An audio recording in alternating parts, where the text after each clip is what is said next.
surga. Saya kasih beberapa amalan yang itu memudahkan kita dalam belajar. Yang pertama, ada seorang sahabat ngobrol dengan Nabi. Kata sahabat ini, ya Rasulullah, sholaitul khams. Saya sholat 5 waktu. Wa sumtu Ramadan, saya puasa Ramadan. Wa halaltu halalan, saya menghalalkan yang halal. Wa haramtu haraman, saya mengharamkan yang haram. Apakah saya masuk surga gara-gara itu? Kata Nabi, gafalat jannah. Cuma 3 sih. Sholat 5 waktu, puasa Ramadan, menghalalkan yang halal, mengharamkan yang haram, gafalat jannah. Itu cara masuk surga. Yang kedua, cerita yang lain lagi. Bicaranya seorang istri. Perempuan nanya ke Nabi, ya Rasulullah, saya sholaitul khams, saya sholat 5 waktu. Wasumtu Ramadan, saya puasa Ramadan. Kemudian saya taat sama suami saya. Apakah saya masuk surga? Kata Nabi, dakhalat. Sholat, puasa Ramadan, taat sama suami, dakhalat. Sesederhana itu masuk surga. Warahmatullahi wabarakatuh. Waalaikumsalam warahmatullahi wabarakatuh. Alhamdulillah, wassalatu wassalamu ala Rasulillah. Asyhadu an la ilaha illallah wahdahu la syarika lah. Wa asyhadu anna Muhammadan abduhu wa rasuluh alladzi la nabiyya ba'dah amma ba'd. Hadirin ikhwati man rahimakumullah, alhamdulillah dengan izin Allah Azza wa Jalla bisa bermuajahah. Mungkin sebagian ini kali pertama bisa bertatap muka langsung. Mudah-mudahan pertemuan kita senantiasa dimudahkan, dilancarkan, diberkahi Allah Azza wa Jalla.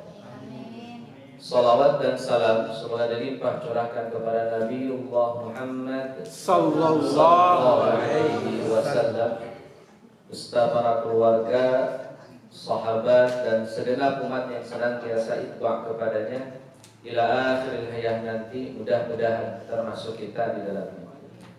Hadirin ikhwati man rahimakumullah, khususnya keluarga Sohibul Bait pada kesempatan malam hari ini, ini Bapak Haji Ajwan.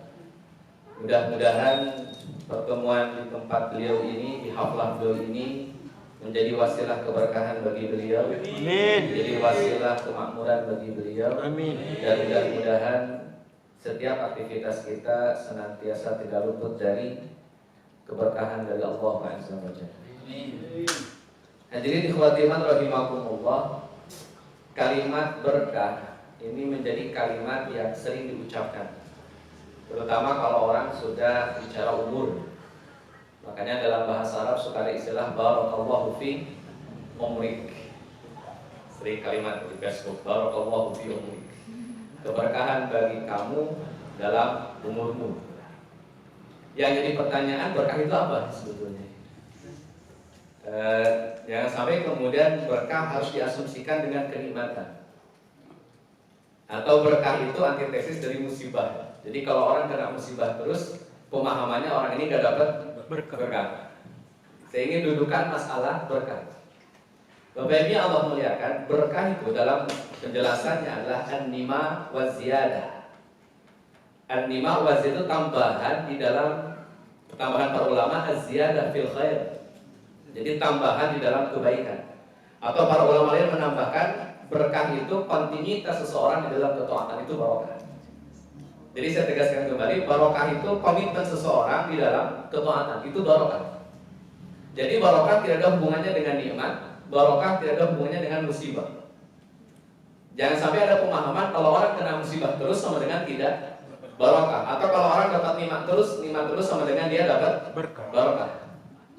Karena bicara barokah, bicaranya komitmen seseorang di dalam ketaatan.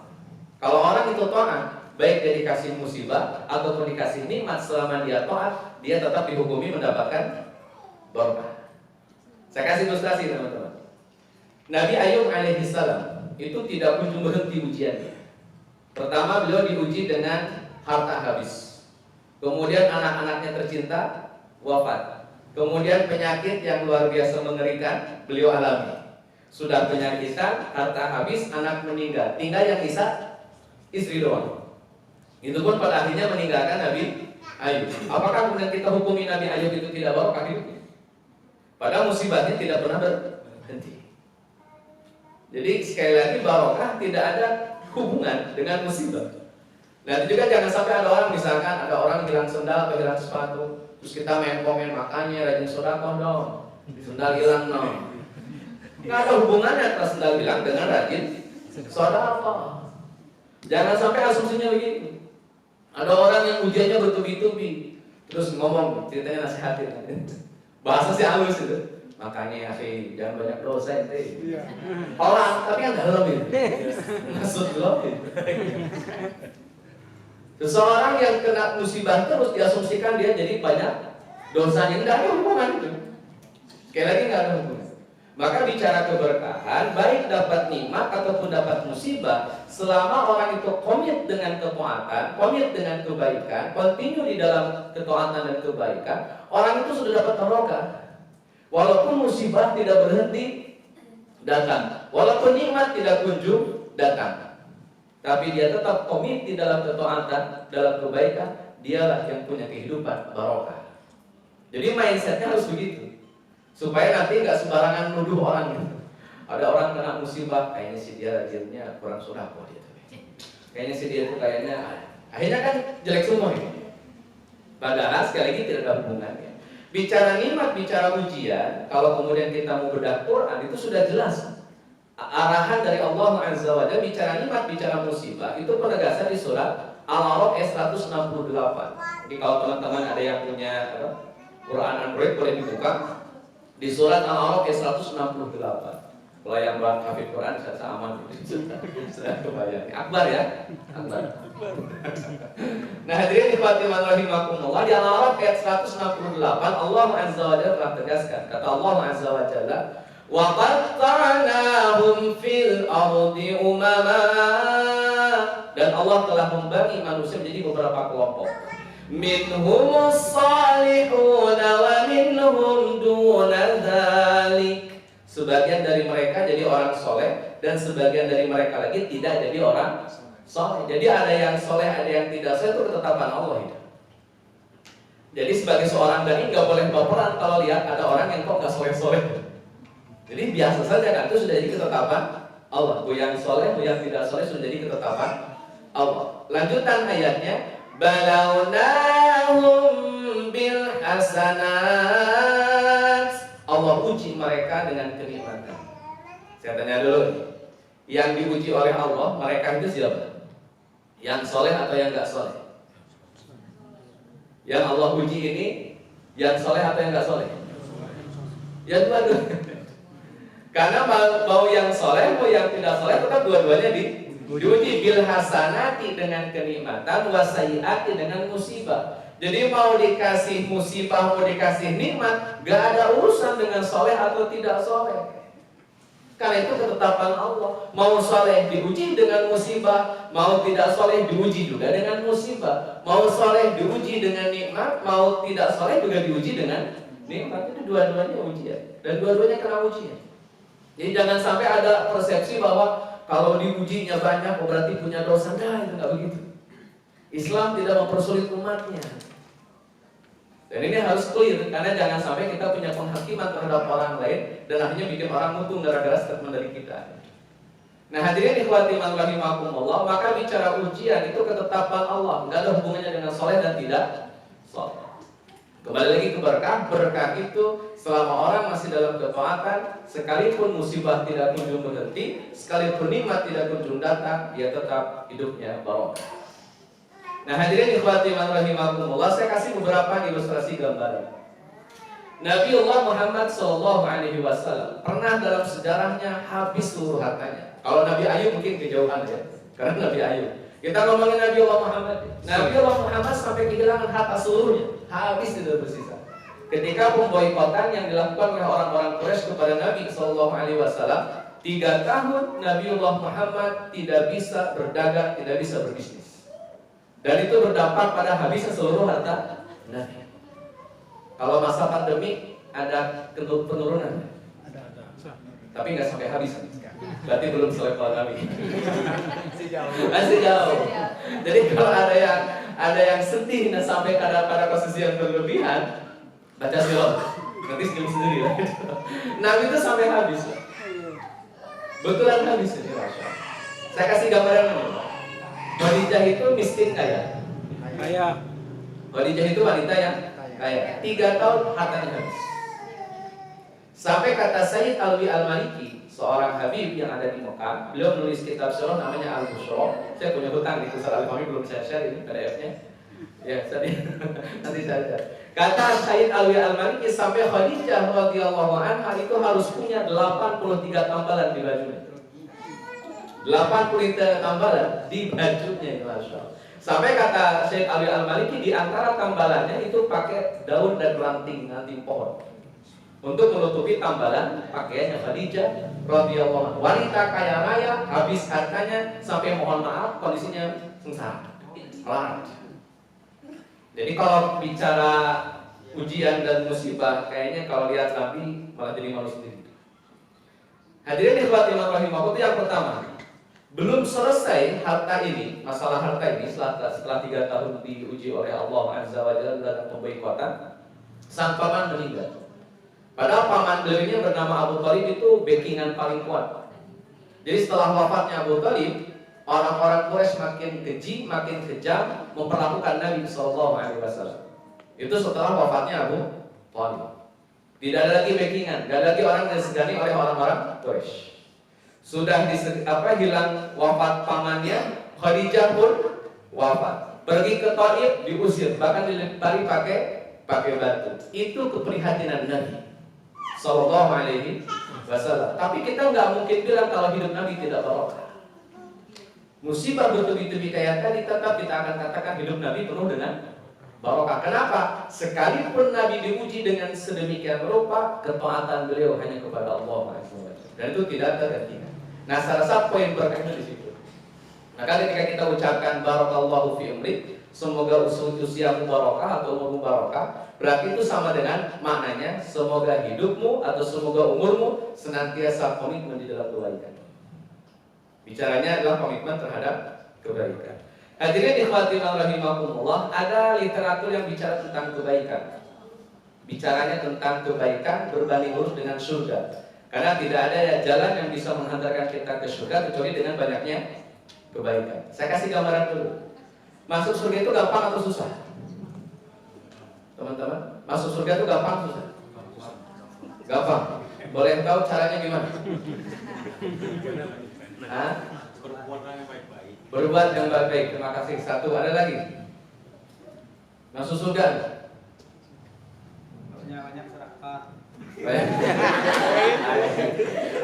Itu baik memang umum ya. Sekarang lebih khusus jadi sedekah. Ada yang lain? Ada yang lain? Akhwatnya? Bakti mas suami. Alhamdulillah. Ada lagi? 3 sudah.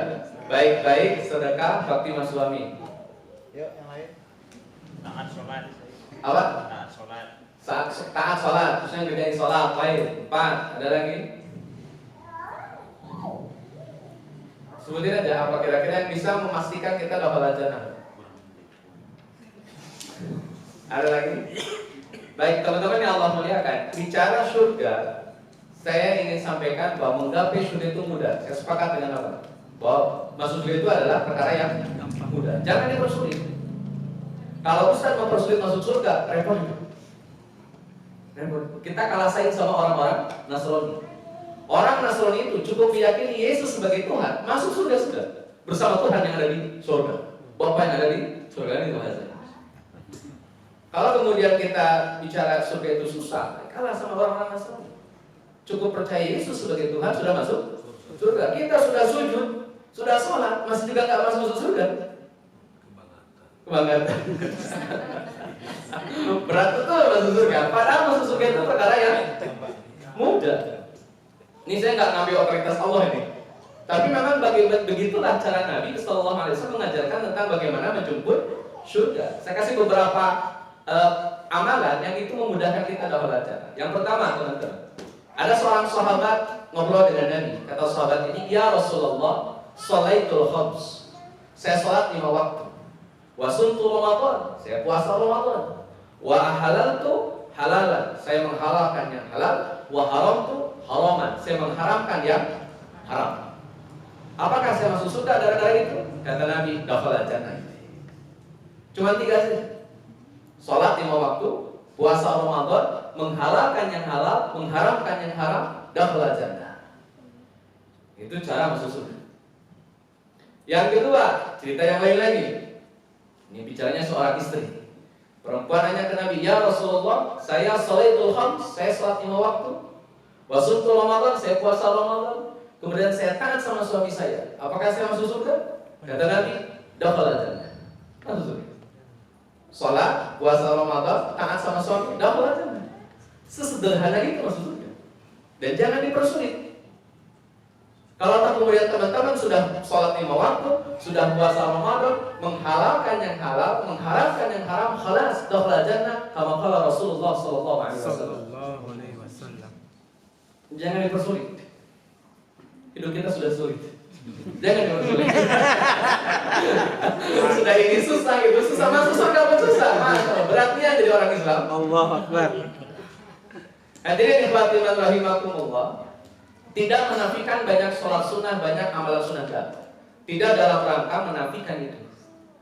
Tapi pada akhirnya kita akan dihadirkan pada suatu kesimpulan, masuk surga itu memang mudah. Contoh yang lain, teman-teman. Nabi Allah Muhammad SAW sedang kumpul dengan para sahabat. Ketika ada di situ Abdullah bin Amr bin As. Saya sebutkan dulu nih sosok Abdullah bin Amr bin As. Beliau ini sosok sahabat yang sholat sunnahnya ini extraordinary.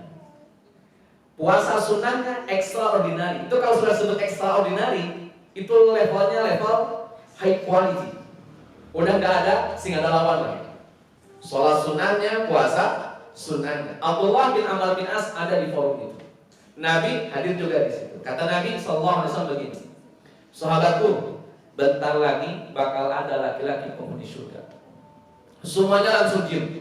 Kenapa? Ini urusannya predikatnya penghuni surga. Jadi semuanya pengen tahu dong siapa penghuni surga yang dimaksud oleh Nabi Sallallahu Alaihi Wasallam. Teman-teman yang Allah muliakan, lewat orang sudah agak sepuh, ngepit sendal, dikepit.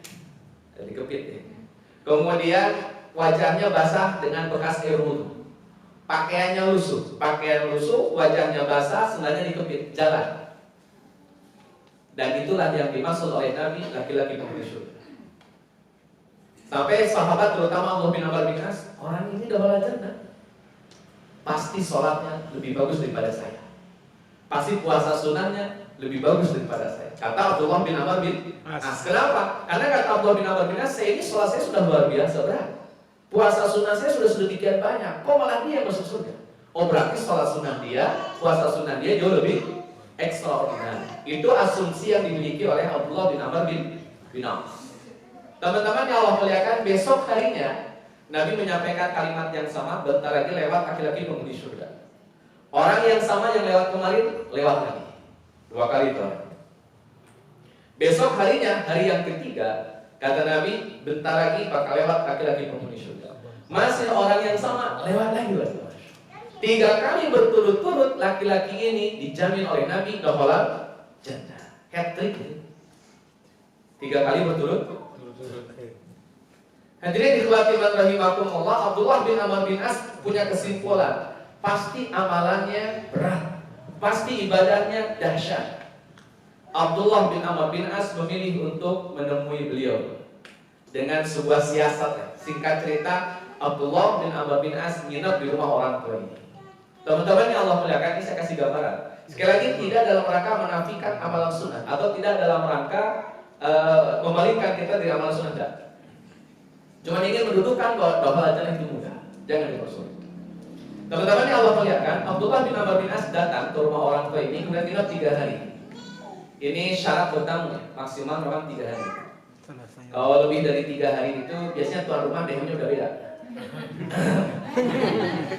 Udah 3 hari. Nasi masih ada nasi. Ya, piringnya ada bunyinya udah kenceng. Jadi kalau lewat dari 3 hari, jadi harap malu memang agama kita sangat menjaga perasaan. Jadi kalau memang sudah lewat dari 3 hari, mohon paham. Kecuali kalau yang punya rumah memang nahan. Jangan pulang dulu, pokoknya jangan pulang dulu. Seminggu di sini, kalau yang persoalan. Tapi maksimalnya tetap 3. Nah, teman-teman yang Allah muliakan, Abdullah bin Amr bin As nginep di rumah orang tua ini 3 hari. Ini yang dilihat oleh Abdullah bin Amr bin As.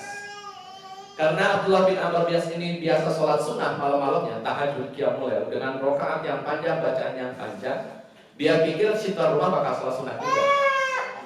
Ternyata ketika dilihat lagi tidur morok, tidurnya morok terus.